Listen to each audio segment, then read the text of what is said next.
Bueno, ahora vamos a ver cómo se hace una aplicación de tipo web para crear un web service, ¿vale? Esto es una serie de métodos, de procedimientos para consultar una base de datos externa en Azure, en este caso, a través de un navegador o de instrucciones que se pueden programar en forma de URLs desde dentro de una aplicación Xamarin. Para ello entramos en Visual Studio 2019, que es nuestro entorno de trabajo, y tendremos que crear un proyecto nuevo de tipo ASP.NET Core Web API, ¿vale? Entonces, voy a mostrar cómo lo haríamos, aunque yo ya lo tengo hecho. Simplemente decimos aquí, crear proyecto nuevo. Vamos a crear un proyecto nuevo, no de tipo móvil, sino web. Y bueno, pues aquí lo tenemos. Es la segunda opción, ASP.NET Core Web API. Le decimos siguiente. Le daríamos un nombre al proyecto. Siguiente. La plataforma de destino sería esta que viene aquí por defecto, .NET Core 3.1, con compatibilidad a largo plazo, y pulsaríamos aquí crear y ya nos lo crearía, ¿vale? Yo ya lo tengo hecho, entonces no voy a continuar por aquí, simplemente voy a entrar en el que ya tengo hecho.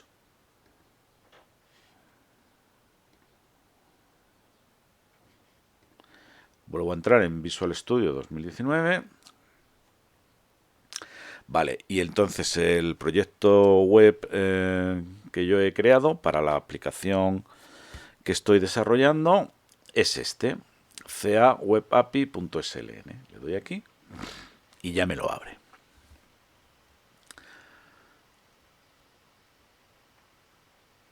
Bueno, como podéis ver, voy a cerrar aquí. Como podéis ver, esto es una aplicación web, ¿vale? Es decir, que una vez que se compila está destinada a desplegarse, deployment, en un servidor web, que en este caso yo ya tengo definido en Azure. Esta aplicación web es del tipo vista controlador, ¿vale? La idea es que yo voy a hacer consultas, voy a hacer métodos dentro de esta aplicación que van a ser, dijéramos, las consultas que yo haría, por ejemplo, en una base de datos en Access, ¿vale? Entonces, para hacer eso, ¿qué es lo que tengo que hacer? Pues en primer lugar, crearme este sistema de carpetas que veis aquí, ¿vale? Colgando del nodo principal de la solución, que es este. Bueno, pues yo me voy a crear una carpeta que se llame controllers, otra que se llame data, otra que se llame models, otra que se llame repositories, y no tengo que crearme ninguna más en principio, ¿vale? Entonces, dentro de la carpeta models, fijaros que hay 1, 2, 3, 4 y 5 clases, ¿no? Dentro del lenguaje de C#. Entonces, hay que hacer una clase por cada tabla o vista a la que yo quiera hacer consultas, ¿vale? Por ejemplo, la tabla de clientes pues tiene su propia clase dentro de la carpeta models. La saco aquí y esa clase sigue exactamente la misma nomenclatura que veis aquí. Es decir, cuando vosotros hagáis el vuestro simplemente es replicar esto, solo que poniendo el nombre de vuestra tabla, poniendo el nombre de los campos tal y como vienen aquí, con todo exactamente igual y una cosa muy importante, y en el mismo orden que estén en la base de datos real en SQL Server, ¿vale? Que si no esto da problemas. Entonces, como el orden de los campos yo sé cuál es, pues he escrito las líneas de código exactamente en el mismo orden, ¿vale? Todo esto hay que ponerlo también, key, column, public, o sea, exactamente igual que aquí. Y lo mismo para el resto de las tablas o vistas de nuestra base de datos, ¿vale? Bien. Hay aquí un fichero muy importante que se llama appsettings.json. Bueno, este fichero simplemente lo que contiene es la cadena de conexión a nuestra base de datos SQL Server que reside en el servidor externo en la nube de Microsoft Azure, ¿vale? Y es, bueno, pues si vosotros tenéis vuestra base de datos en SQL Server, en Azure, bueno, pues es cambiar los datos que yo tengo aquí de mi base de datos por el vuestro. No tiene nada más que eso. Luego, tengo que hacer, dentro de la carpeta controllers, una controladora por cada una de las tablas que tenga, ¿vale? Lo que nosotros llamamos controladora no es más que una clase que define esto. ¿Cómo se hace eso? Si yo quisiera añadir una nueva, pues le daría botón derecho, agregar y controlador. Entonces, dentro de aquí, yo me vendría a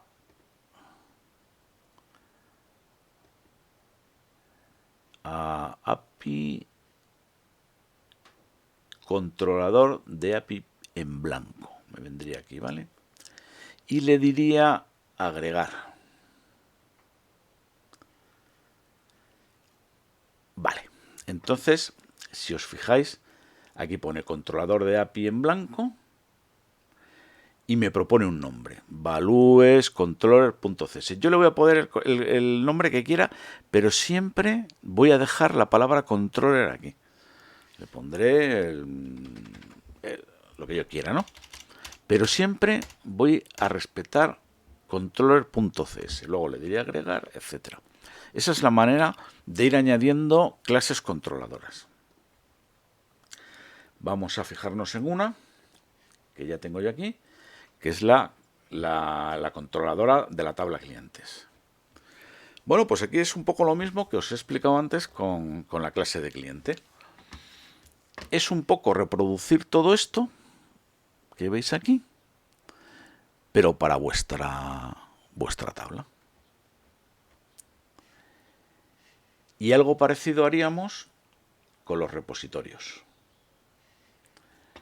Los repositorios son clases que me crearía como se crea una clase normalmente dentro de C Sharp y tendría pues una estructura paralela a lo que es las tablas que yo tenga definidos en mi base de datos.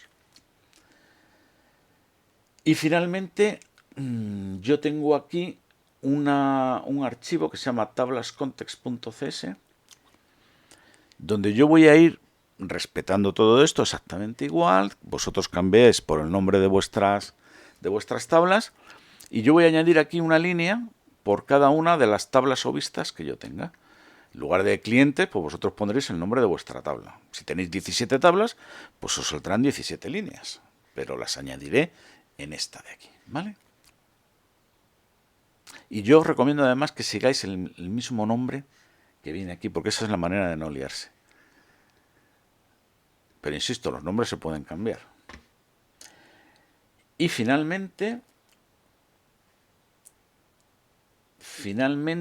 yo tengo aquí un archivito que se llama startup.cs que es exactamente igual, es decir, respetamos su estructura y cambiamos lo que hayamos de cambiar en nuestro proyecto. En nuestro caso, si os fijáis, tendremos que añadir tantas líneas como tablas o vistas tengamos. Yo tengo 5, pues 5 líneas. ¿Qué es lo que yo cambiaré? En lugar de poner, si yo tengo otra tabla que se llame de otra manera, en lugar de decir repository clientes, pues repository lo que sea. Si tengo 37 tablas, pues me van a salir 37 líneas de estas. ¿Vale? Fijaros que en esta línea está haciendo referencia a la cadena de conexión que yo tengo definido en app-settings.json. Esta es mi cadena de conexión, que se llama conexión carta astral y que tiene todos estos parámetros, ¿vale? Pues aquí lo tengo, conexión carta astral. Bueno, pues esta es la manera de crear una aplicación web. Simplemente os fijáis en esta, la replicáis para vuestro proyecto y funciona. Si no funciona, es simplemente una cuestión de que habréis cambiado una mayúscula por una minúscula, un problema de nomenclatura, de que se os ha olvidado alguna línea o algo, porque yo he hecho una de estas enterita, esta de aquí, y todos los fallos que ha tenido han sido de que me he olvidado un punto y coma, una mayúscula, se me ha olvidado una palabra, son cosas de ese estilo, ¿vale? Y ya está. Entonces, una vez que yo tenga esto y que haya comprobado que funciona, ¿cómo lo publico en Azure? Pues me vengo aquí, le doy botón derecho, publicar.